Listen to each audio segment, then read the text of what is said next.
Hello everyone, welcome to my YouTube channel physics by Gita ma'am. देखिए, आज हम करते हैं हमारा नेक्स्ट टॉपिक ओम्स लॉ। ठीक है, लास्ट क्लास में हमने डिस्कस किए थे types of current, alternating current and direct current. Okay, so इस क्लास में हमारा नेक्स्ट टॉपिक है ओम्स लॉ। ये आपने 10th क्लास में भी किया है ओम्स लॉ। तो ओम्स लॉ क्या है? एक मतलब लॉ है जो किसने दिया था? जॉर्ज साइमन ओम ने। ठीक है, जॉर्ज साइमन ओम। कब दिया था? 1828।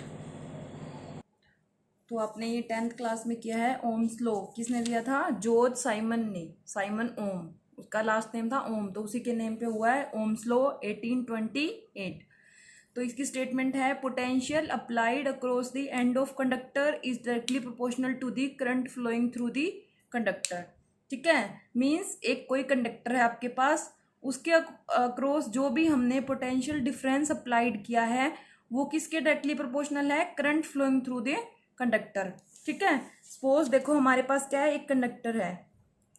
ठीक है, कंडक्टर में क्या है? सपोज इलेक्ट्रॉन है, आयंस हैं। ठीक है, अब क्या है, इस कंडक्टर को हमने क्या कर दिया? एक बैटरी के साथ कनेक्ट कर दिया। ठीक है, अब आपको पता है इलेक्ट्रॉन की जो डायरेक्शन होती है वो क्या होती है? Negative to positive. ठीक है, और जो करंट की डायरेक्शन होती है अपोजिट टू इलेक्ट्रॉन, वो क्या होती है? Positive to negative. ठीक है, तो इसमें क्या होता है, जो ये आपका करंट फ्लो होता है पॉजिटिव टू नेगेटिव, वो किस वजह से होता है?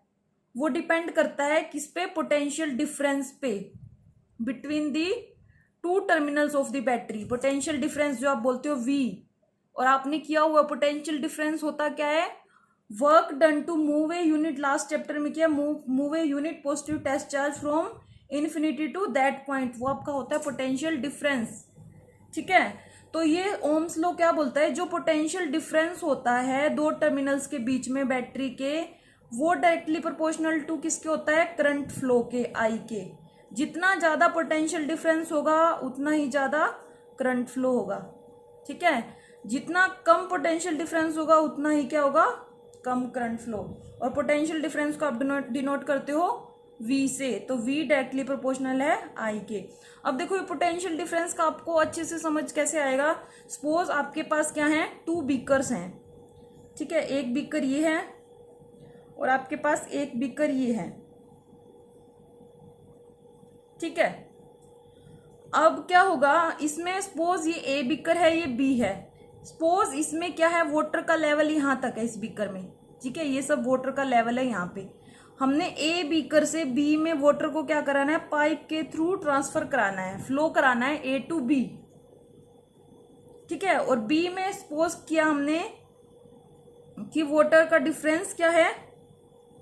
इतना है, मतलब ऑलमोस्ट सेम है। तो दोनों में सेम है, कोई भी डिफरेंस नहीं है हाइट का, तो क्या होगा? वाटर कम फ्लो होगा। ठीक है, अगर मैं इस बीकर में वाटर के लेवल को इतना कर दूं, ठीक है, इतना डिफरेंस कर दिया पोटेंशियल का, इसमें इतना था और इसमें इतना है, तो पोटेंशियल डिफरेंस कितना हो गया? इतना। पोटेंशियल डिफरेंस कह लो आप, या हाइट का डिफरेंस कह लो, या फिर आप बोल सकते हो प्रेशर का डिफरेंस। जितना ज्यादा डिफरेंस होगा प्रेशर का या फिर हाइट का, उतना ही ज्यादा क्या होगा? वाटर फ्लो होगा एक बीकर से दूसरे बीकर में। अब देखो इतनी हाइट पे क्या होगा? वाटर का फ्लो कम होगा। जब इसका लेवल कम हो जाएगा, बिल्कुल अगर इतना खाली है, ये इतना डिफरेंस है दोनों के लेवल में, तो वाटर क्या होगा? इजिली ट्रांसफर होता जाएगा इस बीकर से इसमें। तो सिमिलरली इस केस में भी यही होता है, जितना ज्यादा पोटेंशियल का डिफरेंस होगा बैटरीज के टर्मिनल में, ठीक है, एंड्स ऑफ द कंडक्टर, उतना ज्यादा क्या होगा? इसके अंदर करंट फ्लो करेगा। ठीक है, तो करंट फ्लो किस पे डिपेंड करता है? पोटेंशियल डिफरेंस पे। ठीक है, अब ये इलेक्ट्रॉन यहाँ पे है, इस इलेक्ट्रॉन को क्या करना पड़ेगा? वर्क डन करना पड़ेगा to move from one position to another position, वही होता है आपका पोटेंशियल डिफरेंस। तो जितना ज्यादा पोटेंशियल डिफरेंस होगा करंट उतना ही फ्लो करेगा, क्योंकि इलेक्ट्रॉन अगर जल्दी जल्दी, मैंने आपको सीट के एग्जांपल से बताया था, ये कोई थिएटर में सीट्स है, यहाँ पे इलेक्ट्रॉन है। ठीक है, मैंने आपको लास्ट में क्लास में भी समझाया था। और क्या करेगा? यहाँ पे मान लो कोई पॉजिटिव चार्ज है और इधर है नेगेटिव इलेक्ट्रिक फील्ड सपोज कर लिया हमने, तो इलेक्ट्रॉन क्या होंगे? पॉजिटिव की साइड अट्रैक्ट होंगे। जितनी जल्दी इलेक्ट्रॉन मूव करेंगे उतनी जल्दी ये सीट्स खाली होती जाएंगी और करंट क्या होता जाएगा? इसके अपोजिट डायरेक्शन में फ्लो होता जाएगा। सिमिलरली यहाँ पे क्या है? जितना ज्यादा कंडक्टर के टर्मिनल के क्रॉस पोटेंशियल डिफरेंस होगा, जैसे मैंने यहाँ पे वाटर लेवल से बताया, उतना ज्यादा क्या होगा? आपका करंट फ्लो करेगा। तो पोटेंशियल डिफरेंस पे ही डिपेंड करता है cross the ends of conductor, या बोल सकते हो cross the terminals of the battery, उतना ज्यादा क्या होगा आपका करंट फ्लो करेगा। तो यही आपकी ओम्स लॉ की स्टेटमेंट है, V डायरेक्टली प्रोपोर्शनल है I। ठीक है, when we remove this proportionality sign, V is equal to RI।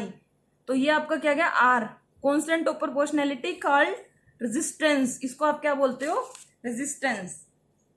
ठीक है, तो ओम्स लॉ की स्टेटमेंट है potential difference applied, potential applied across the end of conductor, इसको आप बोलते हो V, is directly proportional to the current flowing through a conductor such as, और ये कंडीशन क्या होनी चाहिए, कांस्टेंट होनी चाहिए, temperature and pressure remains constant. ठीक है, तो वो जो कंडक्टर होगा वो क्या होना चाहिए, टेम्परेचर और प्रेशर की वहां पे कंडीशन क्या होनी चाहिए, कांस्टेंट होनी चाहिए। तो उस केस में जितना ज्यादा पोटेंशियल डिफरेंस होगा उतना ही ज्यादा करंट फ्लो करेगा। वो मैंने आपको इस एग्जाम्पल के थ्रू क्लियर किया है। ठीक है, अब क्या है, ये आ गया हमारा R, V is equal to RI। तो R की वैल्यू क्या हो जाएगी, V अपॉन I। R क्या होता है, रेजिस्टेंस। अब देखो ओम्स लॉ है, और रेजिस्टेंस क्या होता है, रेजिस्टेंस क्या होता है, resistance is the property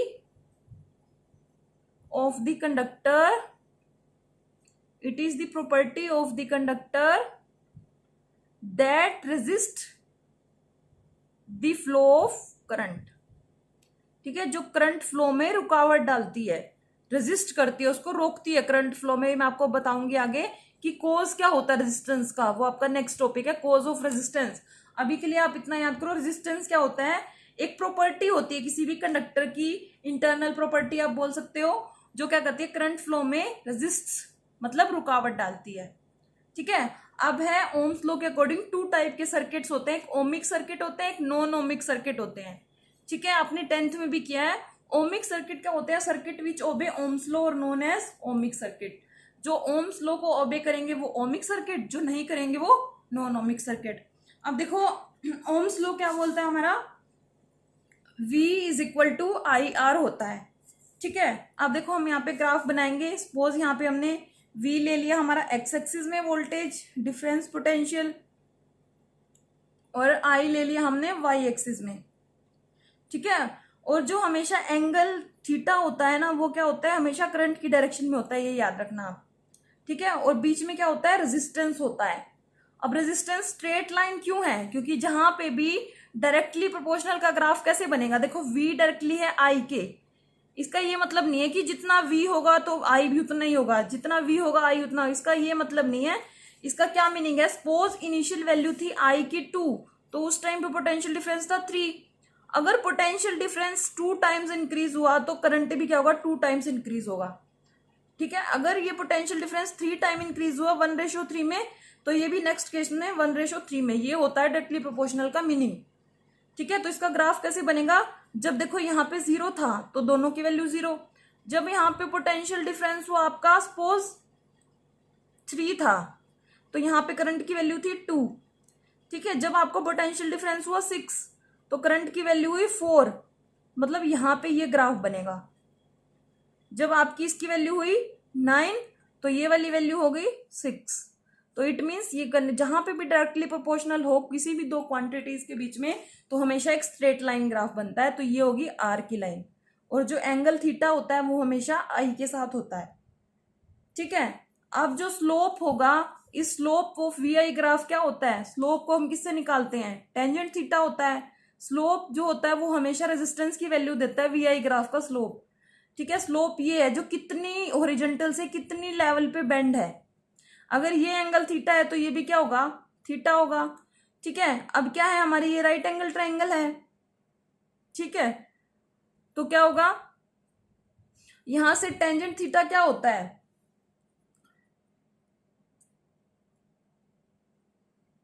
perpendicular by base. Perpendicular क्या है यहाँ पे V, बेस क्या है यहाँ पे I।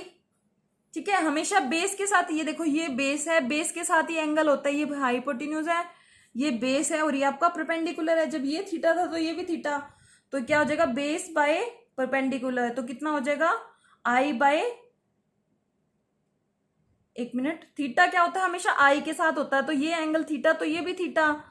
अब क्या है,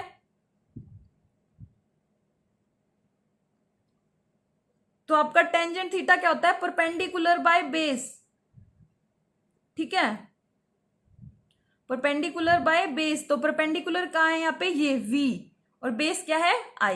देखो ये बेस है, ये परपेंडिकुलर 90 डिग्री का एंगल है, तो क्या हो जाएगा, जो आपका स्लोप होता है वो हमेशा रेजिस्टेंस की वैल्यू देता है, तो टेंजेंट थीटा की वैल्यू क्या आ गई, v upon I is equal to R. अगर हम इसको दूसरे ग्राफ से डिस्कस करें, अगर हम i को ले लें हम हॉरिजॉन्टल और v को ले लें वर्टिकल, IV ग्राफ बन जाएगा। ये पहले एक्स एक्सिस की वैल्यू होती है, तो IV ग्राफ हो गया। तो इसमें क्या होगा, जो एंगल होता है मैंने अभी बताया आपको आई के साथ होता है, ये थीटा हो गया, तो आपकी यही राइट एंगल ट्रायंगल होगी। ये बेस हो गया आपका, ये परपेंडिकुलर, अब क्या हो जाएगा, tangent theta perpendicular by base v upon I, direct आ गया, टेंजेंट थीटा क्या हो गया आपका v अपॉन आई आर। ये क्या होता है, रेजिस्टेंस, और रेजिस्टेंस क्या होता है, स्लोप ऑफ VI ग्राफ। तो मैंने दोनों एक्स एक्सिस और वाई एक्सिस पे लेके आपको डिस्कस किया है। ये था आपका ओम्स लॉ के बारे में, ठीक है। अब ओमिक सर्किट क्या होते हैं, जो ओम्स लॉ को फॉलो करते हैं, मीन्स इस ग्राफ को फॉलो करते हैं, वो होते हैं ओमिक सर्किट, ठीक है। तो ये ओमिक सर्किट्स का ग्राफ है जो इस ग्राफ को फॉलो कर रहे हैं। अब नेक्स्ट है, अब जैसे स्लोप है, अगर हम I अपॉन V कर दें, जो अभी हमने किया, स्लोप क्या होता है, V अपॉन आई होता है R। अगर हम क्या कर दें, I अपॉन V कर दें, तो वो क्या बन जाएगा, 1 अपॉन R। R क्या था, रेजिस्टेंस था, 1 अपॉन R क्या बन जाता है, हमारा कंडक्टेंस। इसको हम डिनोट करते हैं G से। रेजिस्टेंस क्या करता है, करंट फ्लो में रुकावट डालता है। कंडक्टेंस क्या करता है, जितनी कंडक्टिविटी ज्यादा उतना ही करंट फ्लो ज्यादा, ये करंट को फ्लो होने देता है, ऐसी प्रॉपर्टी होती है। इसको हम G से डिनोट करते हैं, रेजिस्टेंस को R से। हमेशा G और R क्या होते हैं, एक दूसरे के रेसिप्रोकल, ठीक है। ऐसे ही कंडक्टिविटी और रेजिस्टिविटी भी क्या होती है, रेसिप्रोकल। कंडक्टिविटी को हम डिनोट करते हैं सिग्मा से, रेजिस्टिविटी को रो से, ठीक है। रो डायरेक्ट इनवर्सली प्रोपोर्शनल है सिग्मा, ठीक है।